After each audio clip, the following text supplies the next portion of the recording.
Hey, thank you, KR, and welcome to Bloom Investor Conference. The last one we did, it was in December of 2020, and we were virtual as we were under significant COVID restrictions. Today, we're joined by over 60 participants in person in our facility here in Fremont, California, and many more streaming from around the world. I know Ed gave the safety instruction to start off, but I want to apologize if there's some background noise. This is a current and future manufacturing facility. And given the need for capacity, I wasn't going to ask them to stop building today. So you're going to hear some beeps and noises as we go through the day. Today you'll be hearing a lot about Bloom's mission to decarbonize. Bloom is in a unique position to provide technical solutions for multiple pathways to assist our customers in their journey to net zero. You also hear how Bloom is positioned to drive profitable growth and generate cash. To accomplish this, we're going to leverage our mature core platform across applications as we expand into new markets, simplify our business, and drive down costs as we scale. Let me begin with leveraging the core platform. We hope you all enjoyed the demonstration this morning over at our Technology Test Center. We wanted to highlight how our core platform can be leveraged in many different applications. Whether you're looking at the Bloom 5.0 or the 7.5, as a natural gas fuel cell or hydrogen, in a large industrial power tower, or as a prepackaged energy server, on land or on sea, providing resiliency as a microgrid, or converting waste to energy, or producing clean hydrogen as electrolyzer. It's all built off the same core platform. While we'll optimize for each application, you can see it's the same basic design. This allows us to utilize the same supply chain, manufacturing capacity, logistics, and engineering teams. Leveraging the core platform is incredibly important also as we talk about cost down. Moving on to expanding in our markets. Our power generation value prop of sustainability, resiliency, and predictability resonates with our customers. By offering fuel flexibility, we're providing customers with a roadmap to decarbonize, while delivering resilient power, which moves us from a transactional selling to value selling. Our commercial pipeline remains strong. We're seeing increased interest in our ability to quickly bring power to our customer sites. This time to power value proposition is not only increasing demand, but it's creating a sense of urgency that is accelerating our sales cycle. We expect these opportunities to continue to grow, especially with the resurgence in US manufacturing, increasing electrification, and the acceleration of the digital economy. Globally, and KR talked about this, we're investing in commercial resources in markets where we can drive scale. Coupled with our opportunities for hydrogen electrolyzer, carbon capture, and marine, we're confident we can meet our growth targets. When I think back to December 2020, I'd only been with Bloom a few quarters. I just left GE after 26 years, and I joined Bloom because I believe in the mission.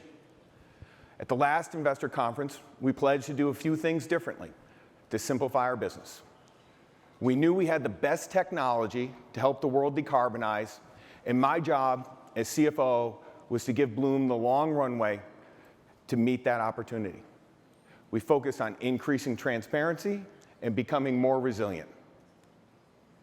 To gain the trust of the investor community, your trust, we've worked hard to increase our transparency. We've wanted to provide you with not only the ability to evaluate our commercial execution in the market, but management's effectiveness in leading the company. We've made improvements to our financial reporting package. We've published white papers. We've issued sustainability reports. We've participated in investor events to provide you greater insights.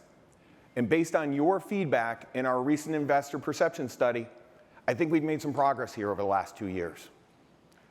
We also wanted to make the company more financially resilient so that we'd have the resources to invest in growth. We executed a $230 million green bond in 2020, and last year we completed a $255 million investment with SK ecoplant. Over the last 2 years, we've increased our unrestricted cash by 2/3, while we've dropped our recourse debt by 1/3. We have the resources to fund our near-term investments while we build our cash generation capability. To scale this business quickly, we need to continue to simplify. We've made changes to our operating processes, to our commercial strike zones, and we are leveraging partnerships. Examples of this include, we've built a really robust product management team in Cheryl Lynn's group to manage their ability to create different applications on the core technology. We're also focusing on larger opportunities to lever not only our commercial organizations, but our service organizations as well. In addition, we continue to lever partners for originations, financing, and installations to allow us to focus on our core competencies while delivering better outcomes to our shared customers. You're going to hear a lot about partners throughout the day. While we continue to invest in technical and commercial resources, we know it's extremely important to have experienced leaders to meet the needs of a $15 to $20 billion revenue business. In addition to the executive leadership team, we've been adding accomplished leaders in accounting, IT, compliance, treasury, ESG, EHS, internal audit, investor relations. These professionals have come to us from the most accomplished companies across the industry and bring tremendous leadership perspective. It's the leadership we're going to need to scale effectively.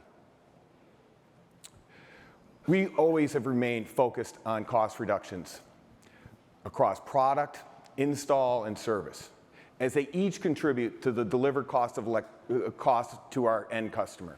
We have set and have historically achieved costs down across all these categories. We've reduced product costs 10 to 15% annually by increasing our power density, simplifying the design, and implementing lean manufacturing, and leveraging off our supply chain.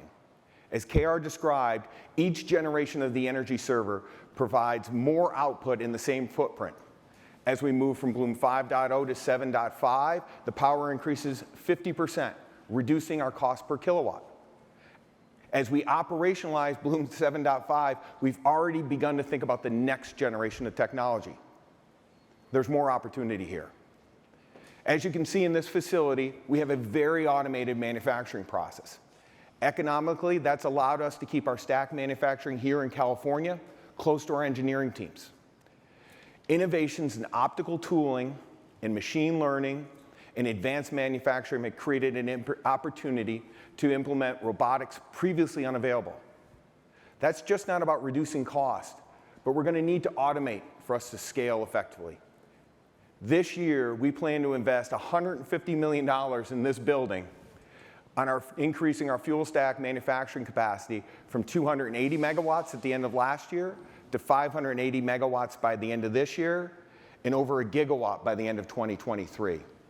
And our assembly facility in Newark, Delaware can expand to over 2 gigawatts of capacity with minimal investments.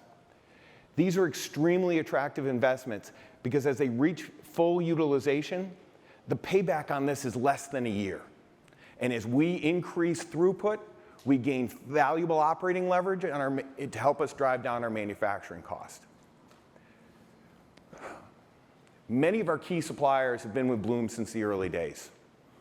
Like all companies leveraging a global supply chain, we're currently experiencing some pressure. But we have a tremendous opportunity to reduce our costs.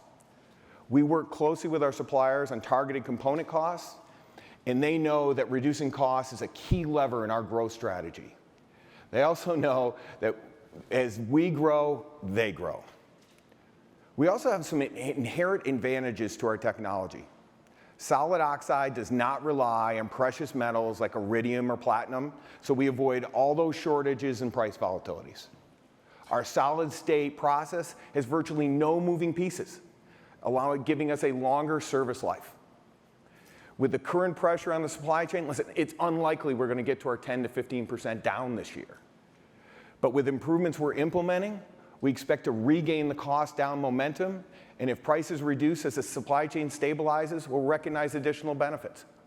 Said more simply, we're going to target cost down assuming the current inflationary environment continues, and if or when it normalizes, we'll capture those reductions in addition. For installation, we've been very focused on reducing not only cost, but improving our cycle times, and we're leveraging EPC partners to increase the certainty of our revenue timing. The packaged energy server that I hope you saw over there this morning is one of those examples where we're leveraging technology to reduce costs.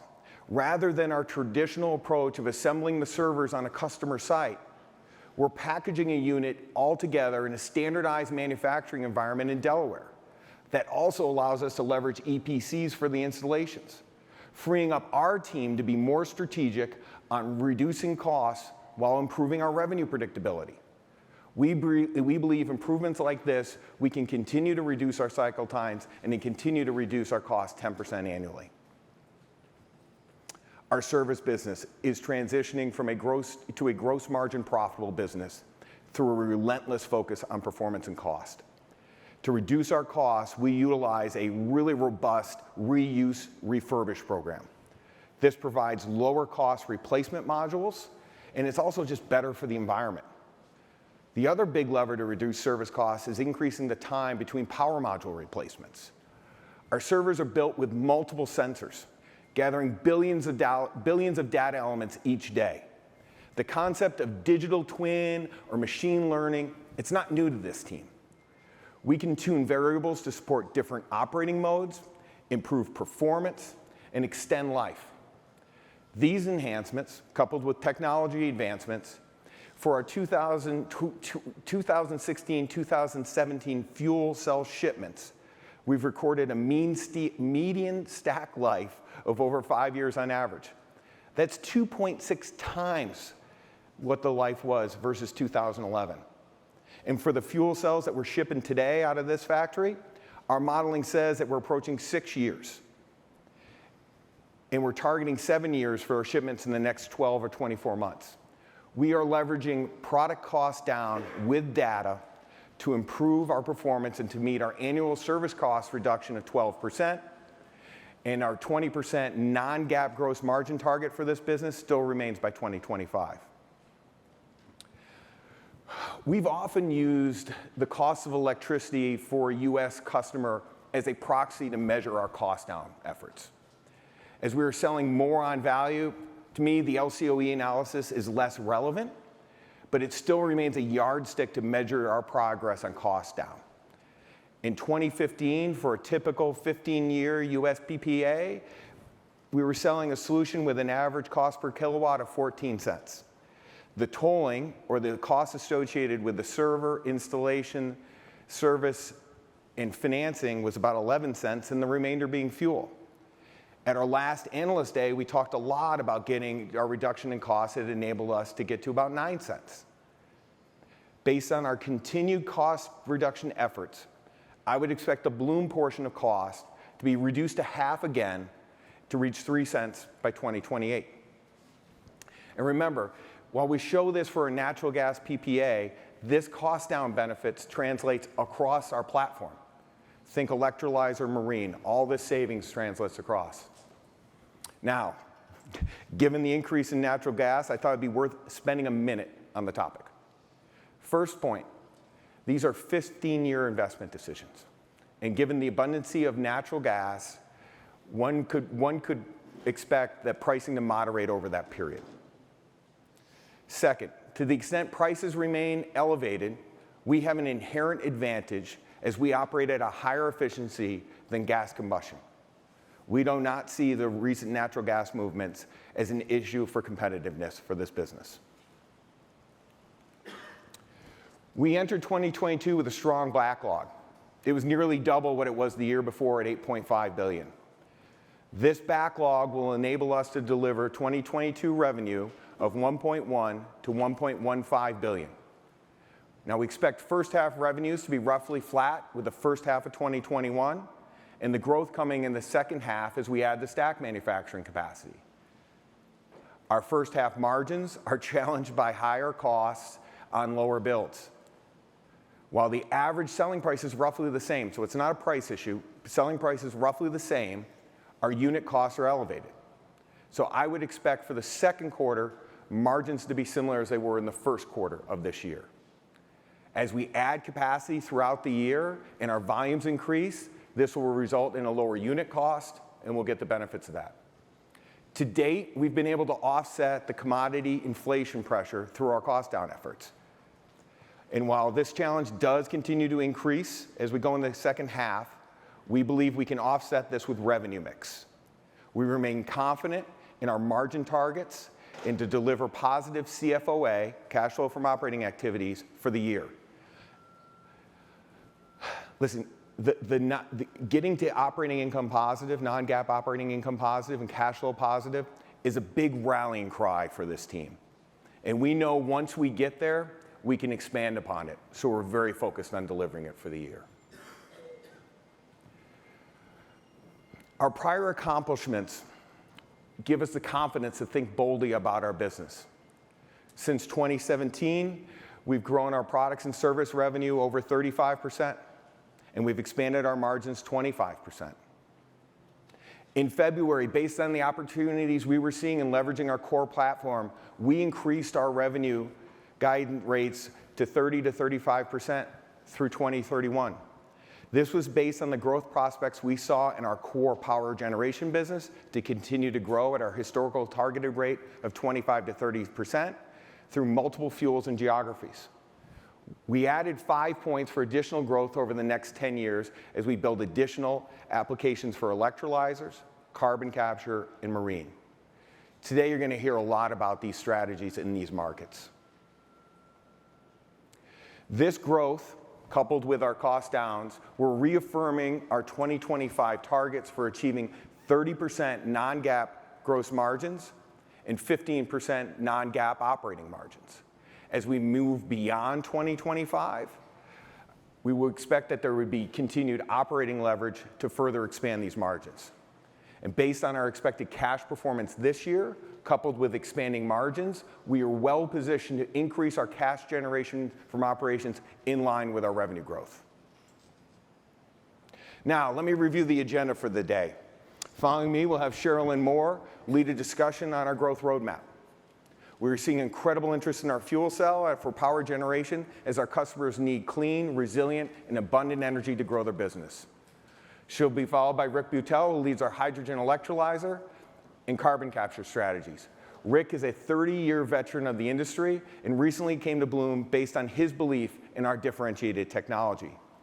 We'll then hear from Tim Schweikert on marine and international strategy. Tim is a fellow GE veteran, and he brings a tremendous amount of operating experience in leadership to this combined role.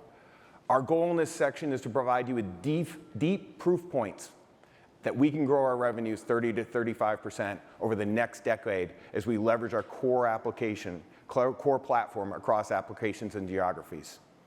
I'll then come back up, lead a discussion with Glenn Griffiths, Carl Catulli, and Satish Chichori. These gentlemen have the responsibility of delivering the products to support our planned growth. Glenn leads our quality, service, and operations teams. Carl leads our engineering teams, and Satish leads our global supply chain, a role that's gotten a lot more interesting over the past several quarters. You'll see we've positioned our operations like this new facility to support our growth. We'll then have 30 minutes to respond to your questions. We've already collected a few beforehand, and we'll have microphones in the room for you all. Bloom's at an inflection point. The grid is becoming less resilient and more expensive. The world needs to decarbonize. Solutions like hydrogen, renewable natural gas, and carbon capture are the future. We have those solutions, and they are in demand. We will continue to invest, reduce costs, and build our capacity. Our mature technology platform can be leveraged across multiple applications to provide customers a decarbonization pathway while meeting their needs today.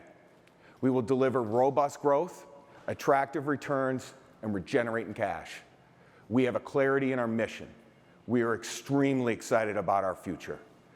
All this combined makes Bloom a compelling investment, and we hope you all agree. Thank you.